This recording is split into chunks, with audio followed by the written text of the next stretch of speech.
Los líderes son muy, muy afortunados, es un gran honor, pero deben cumplir con ciertos requisitos. Requisitos que voy a enumerar solo en lo general. Ustedes tendrán que ver el pasaje y caer en las conclusiones. Según 1 Timoteo 3, del 1 al 13, nos habla de muchas características que debe tener el ministro. 1 Timoteo 3, del 1 al 13. Por ministro me refiero a pastores, ancianos, diáconos, todos los que ejercen autoridad.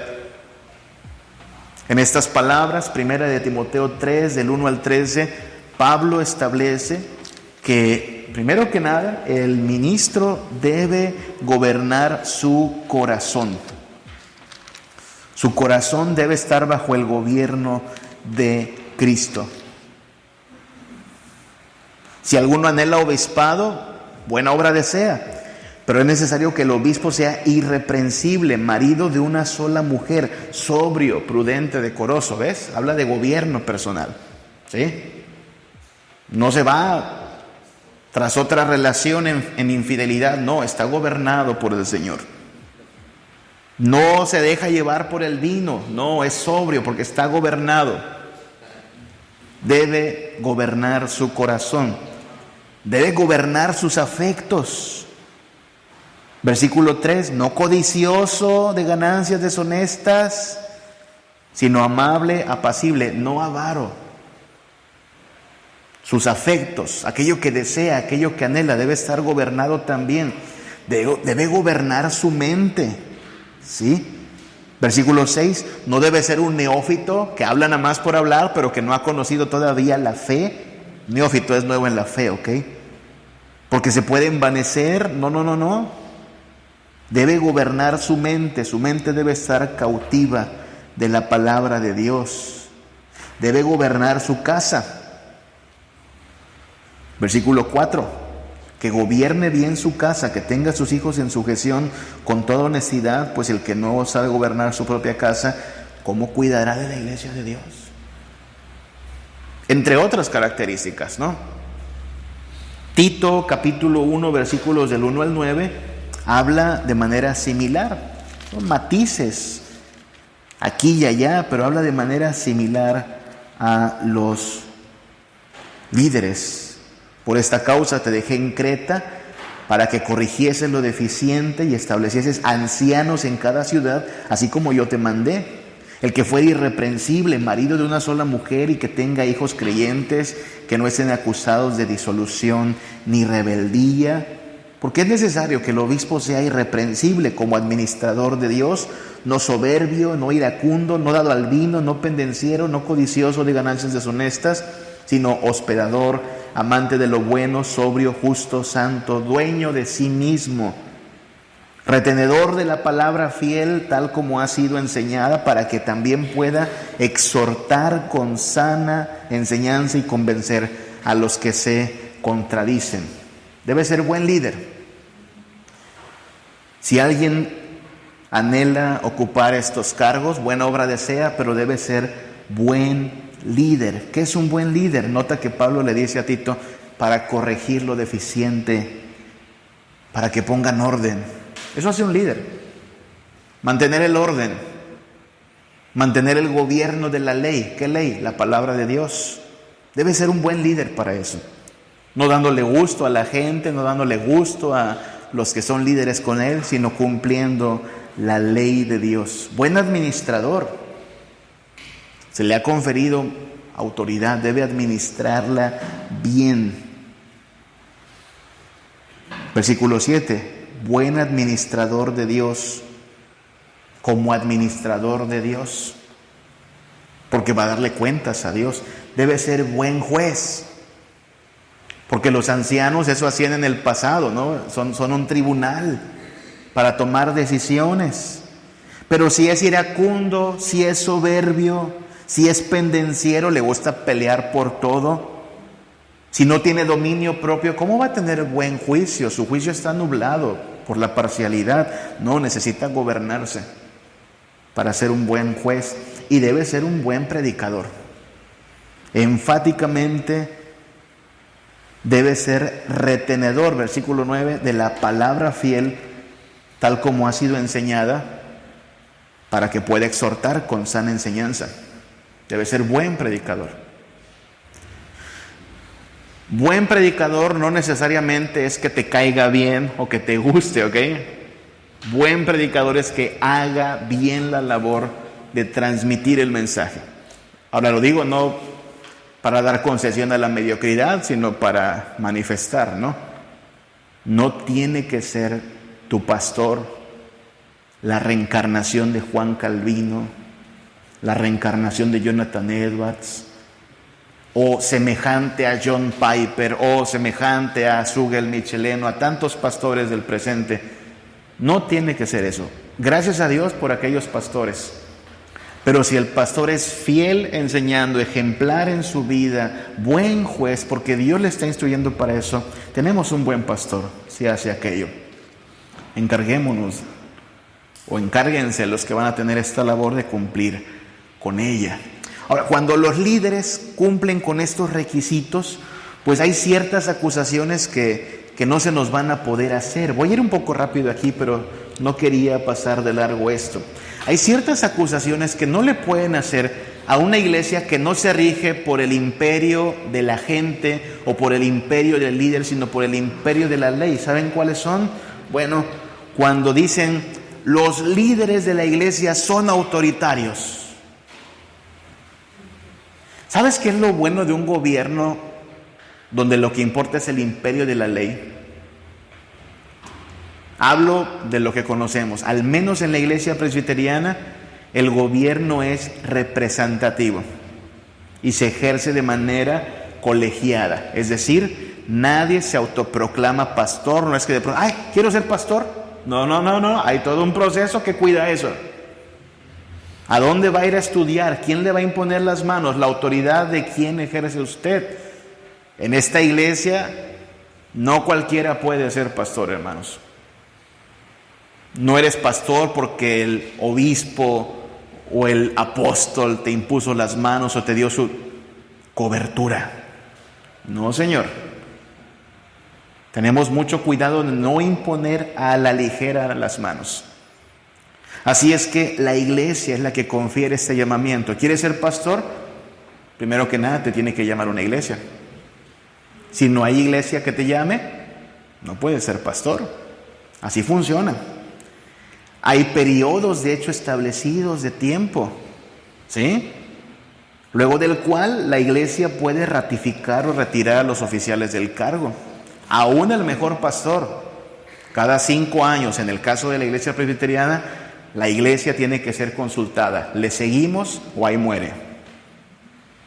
Y es bueno, hermanos, para detener. Si está haciendo algo malo, bueno, nada más lo tendremos que aguantar 2 años más, pero pondremos límite a esto.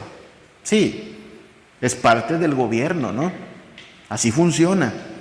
En el caso de los pastores, bueno, solo cito las normas actuales, ¿ok? 5 años.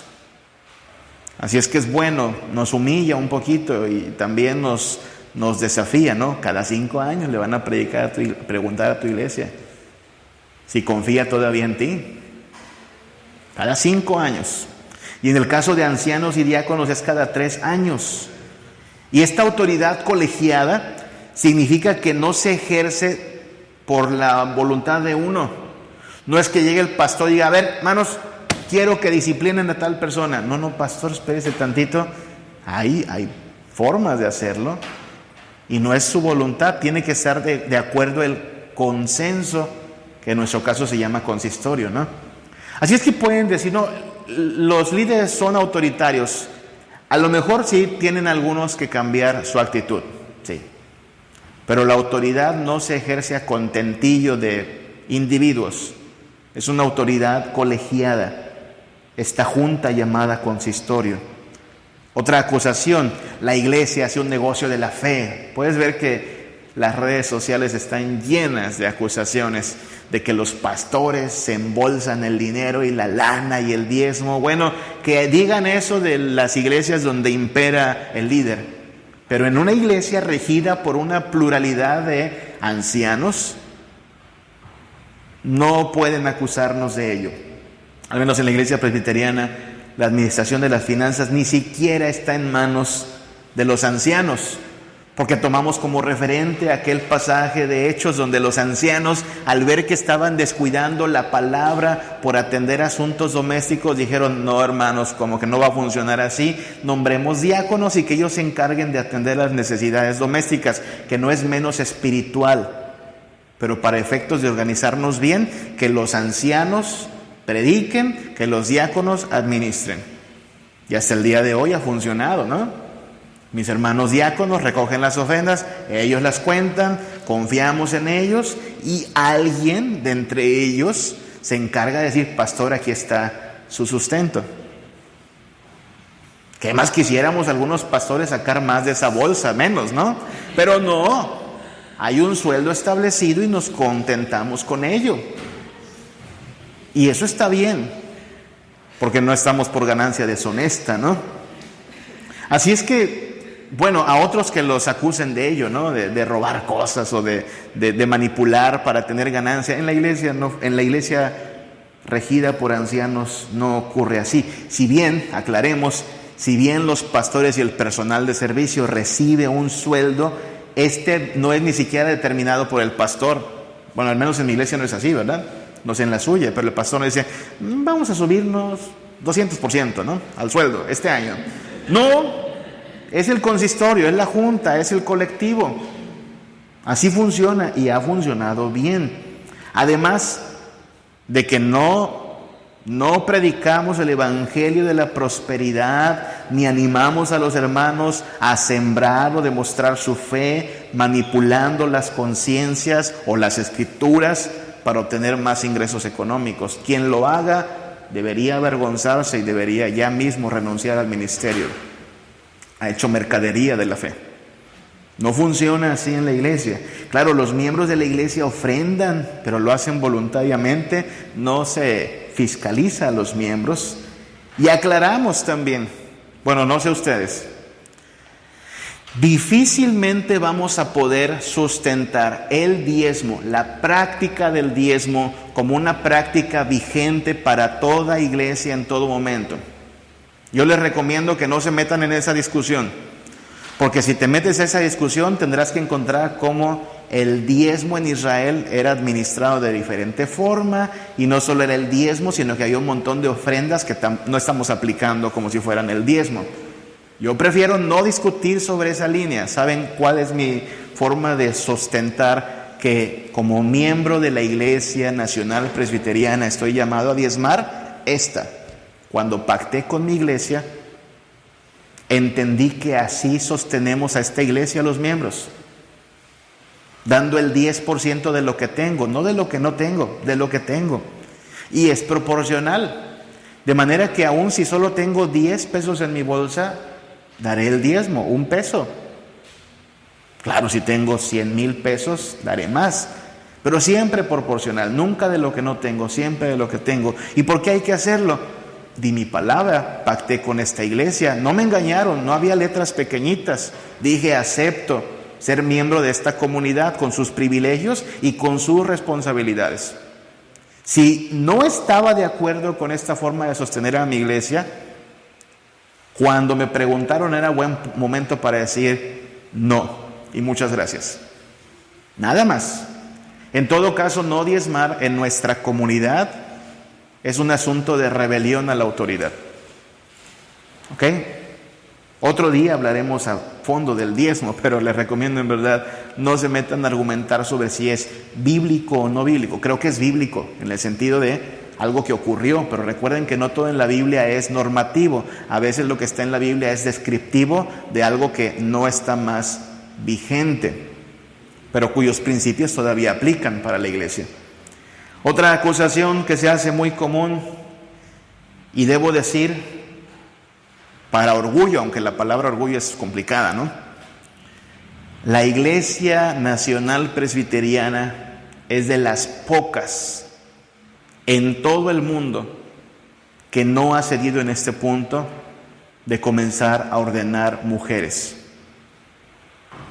En los años 80, en todo el mundo, empezó este movimiento de ordenación de mujeres. Hoy, la Iglesia Presbiteriana en el mundo ordena mujeres, no solo mujeres, a partir del 2012 ordena homosexuales también en Estados Unidos. No es la única que ha apostatado en este punto. Bautistas, metodistas, anglicanos, todos han cedido terreno en este punto. La Iglesia Nacional Presbiteriana, año 2012, yo estuve allí, concilio en Xonacatlán, dijimos no. Y dejaron de llegar los dólares, no importa, nos sostiene Cristo. Muchas gracias por participar. Los mismos argumentos que se utilizaron en los años 80 para la ordenación de la mujer son los mismos que se utilizaron en los años 2000 para la ordenación de homosexuales, patrocinados por una teología liberal, patrocinados por movimientos ajenos al cristianismo, pero hubo gente que le siguió. No, la acusación se basa en el hecho de que nosotros no ordenamos como ministros u oficiales a hermanas, sino solo a varones. Y entonces, machistas, patriarcalistas, misóginos. Hay que aclarar de entrada que los oficios no son derechos. O sea, quien dice, tenemos derecho a todo. Para empezar, los oficios no son derechos. Son privilegios normados por la Biblia. Y el que una hermana no sea ordenada como pastora, anciana, diaconisa, de ninguna manera significa que es discriminada o menospreciada. Porque aclaremos algo, ni siquiera todos los varones pueden ser oficiales. O sea, esa acusación también la podría hacer el hermano que no fue electo, ¿no? Me discriminaron. No cumplías con los requisitos. Porque no es un derecho. Ni siquiera todos los varones pueden cumplir con este encargo, sino los que cubren con los requisitos. La iglesia no me gusta. Bueno, nos pueden acusar de eso, pero aquí no formulamos ni la liturgia, ni la predicación, ni la disciplina, ni cualquier otra labor de la iglesia conforme al gusto del consumidor, sino de acuerdo a la Biblia. Ese es nuestro compromiso. Y por eso siempre gusta más, ya saben, las otras modas eclesiásticas, pero no queremos ser nosotros quienes les demos gusto a las personas que solo buscan una experiencia de consumo. Los pastores no hacen nada. Bueno, sinceramente ni siquiera voy a defender a los pastores o a los ancianos de esta acusación. Es difícil cuantificar qué hace un pastor, hermanos. Llevo 15 años haciendo esto. No tienes un horario de entrada y de salida, ¿ok? El cansancio no es tanto físico. Pero aún así, concuerdo. Algunos no hacen nada. ¿Qué debemos hacer? Bueno, señalemos esto. Los periodos de servicio están limitados. Si una iglesia tiene un pastor que no hace nada,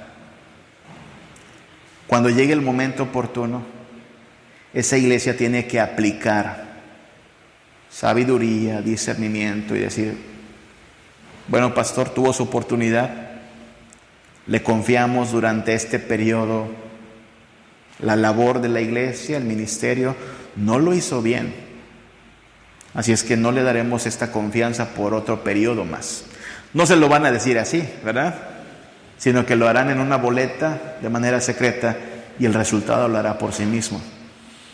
Si una iglesia tiene un pastor o ancianos o diáconos que no hacen nada y a pesar de eso lo sigue eligiendo, perdón, pero el problema no es del pastor en sí. El problema es de esa iglesia. Diré esta frase solo para cerrar este punto. Tenemos los pastores que merecemos, hermanos. Muchas veces esa es la realidad. Tenemos los pastores que merecemos. La iglesia lo llama, la iglesia lo evalúa, la iglesia debe darle o su confianza y respaldo o decir, no, muchas gracias, no más. Pero tiene que ser responsable de ello. Hay muchas labores de los líderes, no tengo tiempo de enumerarlas todas, pero ustedes las conocen y las pueden deducir de aquí. Los líderes deben cuidar la disciplina. Cuidar la doctrina. Los líderes deben cuidar la doctrina, la predicación, la enseñanza, guiados, normados por la palabra de Dios. Deben ejercer la disciplina, ¿sí? Ejercer la disciplina con justicia, con honorabilidad. Deben administrar los bienes con honradez, con diligencia, con sabiduría, como buenos mayordomos. Deben organizar el culto, que no es cosa mínima, En el Antiguo Testamento solo los levitas podían organizar la adoración comunitaria. Así es que es muy importante esto, organizar el culto. Y deben celebrar los ritos, que tampoco es poca cosa. No sé si a ustedes les parece poca cosa cortar el pan y preparar copitas para el sacramento de la mesa del Señor, pero es el sacramento no solo el más importante, es el único sacramento que la iglesia celebra continuamente. El otro, el bautismo, es solo una vez en tu vida, pero la comunión es continuamente, es una solemne conmemoración, es un privilegio, hermanos, un privilegio participar de este sacramento. Así es que participar en la celebración de los ritos es labor también de los líderes, especialmente pastores y ancianos en este caso, ¿no? Son un regalo de Dios. Los buenos líderes son un regalo de Dios. ¿A qué me refiero con esto? Efesios 4:11. Él mismo constituyó a unos apóstoles, a otros profetas, a otros evangelistas, a otros pastores y maestros. Por una exégesis básica del griego, sabemos que pastores y maestros son lo mismo. Si tú lees el griego, y aquí está en la traducción, dice a unos, a otros. Y si estos dos fueran diferentes, pastores y maestros, diría aquí en medio a otros, ¿verdad? Pero no, lo deja así como si pastores y maestros fuera lo mismo, o al menos un constructo. ¿Qué entendemos de aquí? Bueno, entendemos que cuando habla de apóstoles y profetas, se refiere a oficios fundacionales. No existen más. Pero los oficios de evangelistas y pastores maestros continúan. Lo sabemos porque así es como Pablo identifica estos oficios. Hablando del misterio revelado del Evangelio, dice, misterio que en otras generaciones no se dio a conocer a los hijos de los hombres, como ahora es revelado por los apóstoles y profetas. Los coloca como una entidad aparte. Y dice en Efesios capítulo 2, versículos 20 al 21, edificados, ojo, sobre el fundamento de los apóstoles y profetas. Así es que Pablo dice, ahora el ministerio nos ha sido revelado por los apóstoles y profetas, edificados sobre el fundamento de los apóstoles y profetas. Tal parece que la tesis es esta. Los oficios fundacionales de la iglesia fueron apóstol y profeta. Una vez que muere el último de los apóstoles, una vez que el Espíritu Santo ya fue edificando a la iglesia, no hay más necesidad. Dios no levanta más apóstoles y profetas. Pero ¿qué hacen los apóstoles? En cada iglesia van nombrando ¿qué? Pastores y ancianos que cumplen la labor de evangelistas y pastores maestros. Es lo que le encarga Pablo a Timoteo, ¿no? Haz obra de evangelista, enseña, pastorea, apacienta. De manera que nosotros entendemos esto. Declaración obediente a tu mandato, año 2017, Sínodo de la Península. Ya que los ministerios profético y apostólico han cesado, habiendo cumplido con su propósito de preparar el camino hacia la manifestación de Jesucristo, y habiendo ya Dios revelado en las Sagradas Escrituras todo lo que necesitamos saber sobre Él, la salvación y la vida de piedad que Él requiere de nosotros, denunciamos como falsa y errada toda presunción de profetismo y apostolado contemporáneos que pretendan la búsqueda y proclamación de nuevas revelaciones de Dios, ya que se basan o en una interpretación equivocada de las Escrituras o en un intento de promover con astucia las artimañas del error a fin de sacar ventaja de los débiles en la fe y de la ignorancia de la sana escritura. Eso creemos y por lo tanto no tenemos en nuestras iglesias apóstoles y profetas. Claro, la iglesia ejerce en un sentido una labor apostólica, ¿verdad? Una labor profética, pero no es lo mismo decir que tenemos apóstoles y profetas. Ahora lo importante, y con lo cual quisiera ir cerrando, dice en este pasaje, Efesios 4:8, que Cristo Jesús, subiendo a lo alto, llevó cautiva la cautividad y dio dones a los hombres. ¿Qué es un don?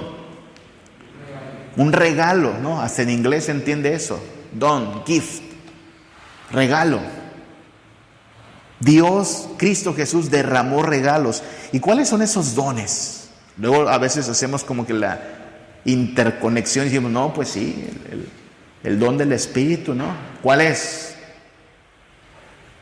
Pues amor, gozo, paz, paciencia. No, ese es el fruto. ¿Cuáles son los regalos de Dios a su iglesia, del gran pastor de las ovejas? Ahí lo dice unos versículos después, versículo 11.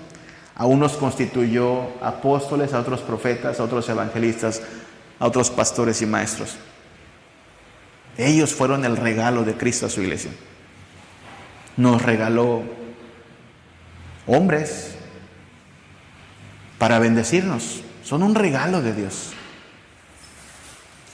No sé si lo has pensado, pero los pastores que nos precedieron, los pastores que fundaron ese seminario, fueron un regalo de Dios para nuestra iglesia.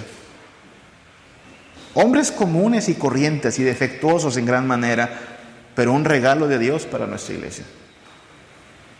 Y es un alto honor entonces considerar que tú podrías ser un regalo para la iglesia, en la medida que cumplas con tu ministerio. ¿Con qué propósito da estos regalos Dios? Lo dice el pasaje, Efesios 4:12, a fin de perfeccionar a los santos para la obra del ministerio, para la edificación del cuerpo de Cristo, hasta que todos lleguemos a la unidad de la fe y del conocimiento del Hijo de Dios, a un varón perfecto, a la medida de la estatura de la plenitud de Cristo.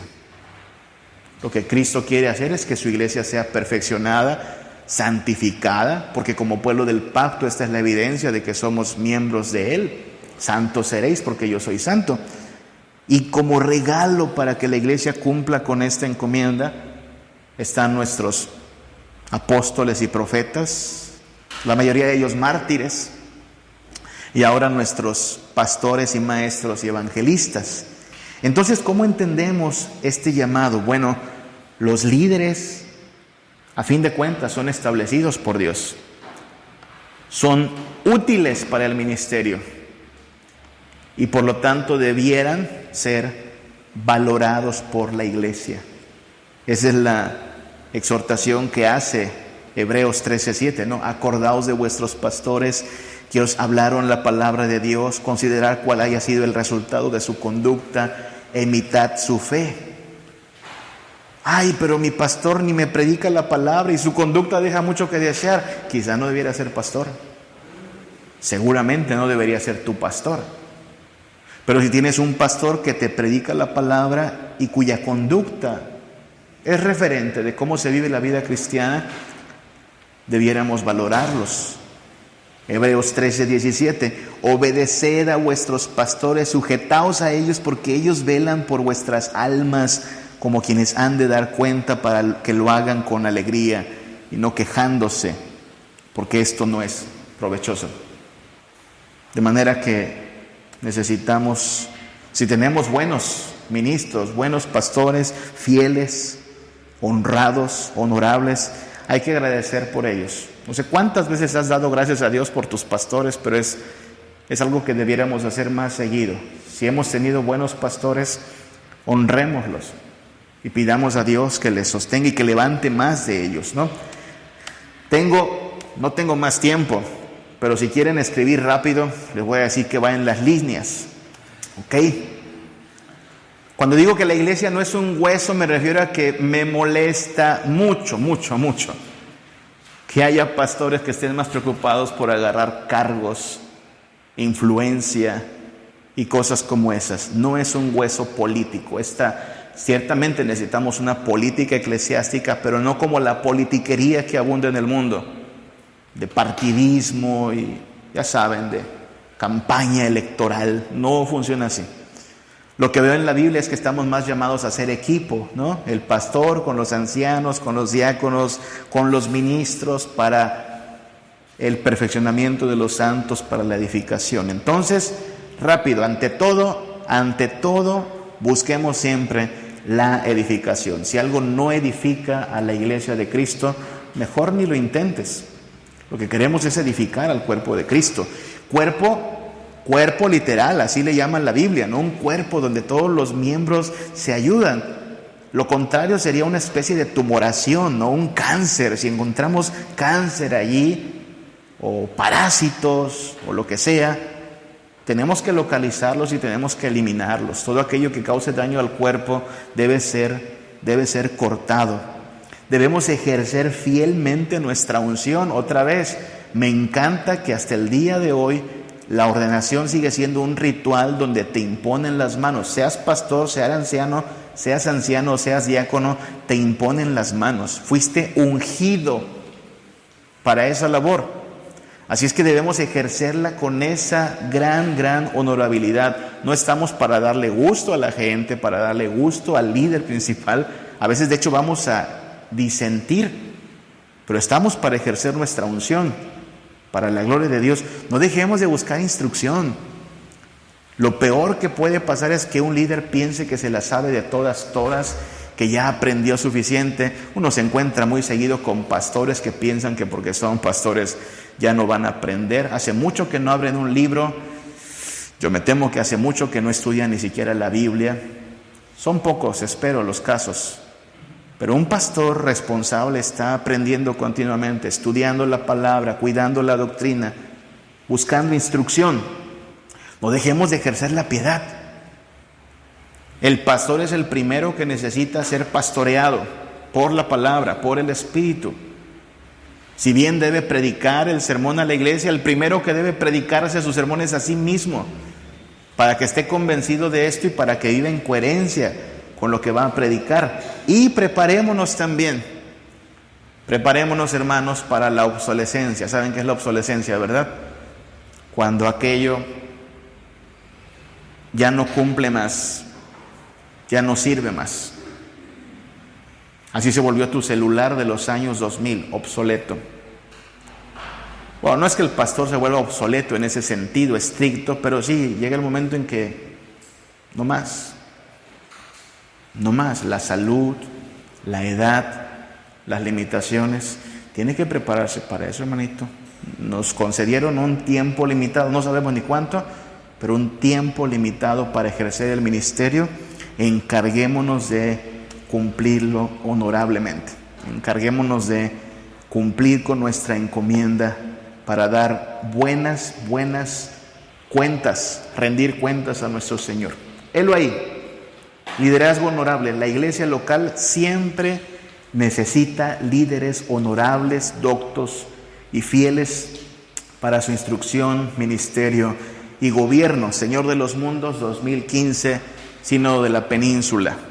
Dice así la declaración: creemos y confesamos que el ministerio pastoral debe ser ejercido con todo sometimiento a la palabra y amor al cuerpo de Cristo por aquellos a quienes Dios ha llamado a servir en el liderazgo de la iglesia, no como teniendo señorío, sino apacentando a la grey de Dios con la mayor diligencia en el estudio de las Escrituras, con el mejor cuidado de la doctrina, con la mayor ternura para con los creyentes en Cristo, con la correcta severidad para los enemigos del Evangelio, con la sana conciencia del mundo y la cultura y con la mejor disposición al servicio de Cristo y su iglesia.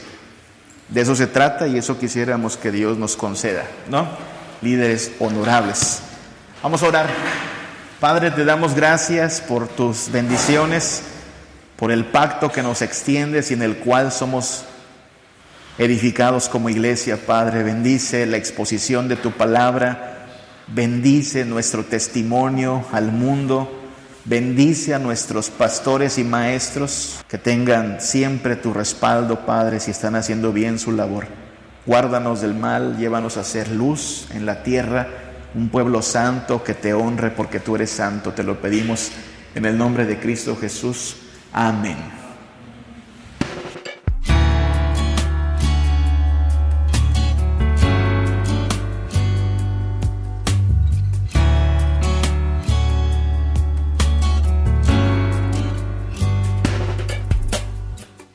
Mi salvación, ante ti estoy. Necesito de tu amor y tu perdón. No alejes de mí tu presencia, lléname con tu Espíritu Santo. Dios de mi salvación, ante ti estoy. Necesito de tu amor y tu perdón. No alejes de mí tu presencia, lléname con tu Espíritu Santo. Purifícame y límpiame.